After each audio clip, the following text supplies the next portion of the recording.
The overall goal of this mass spectrometric procedure, called MSPP, or mass spectrometry-based PhyloProteomics, is to subtype bacteria at the strain level.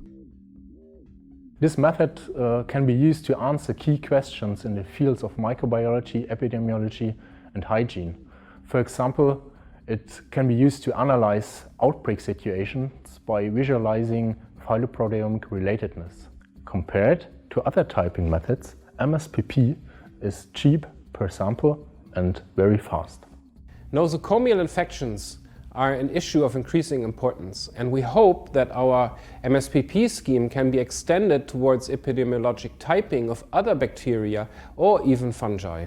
Our MSPP scheme provides insight into relatedness of strains. So, for the prediction of relevant phenotypes, such as drug resistance or even virulence, it does make sense to apply it where these phenotypes correlate with specific genotypes.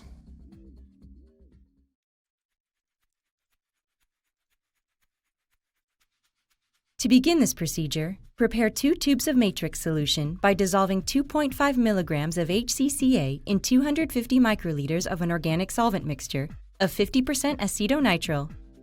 Add recombinant human insulin as an internal calibrant to one of them, then 47.5% double distilled water and 2.5% trifluoroacetic acid.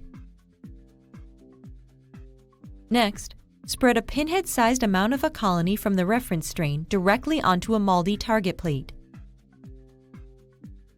For determination of the exact mass of the calibration peak, place 1 microliter of test standard on another spot. Overlay each spot of bacteria and standard.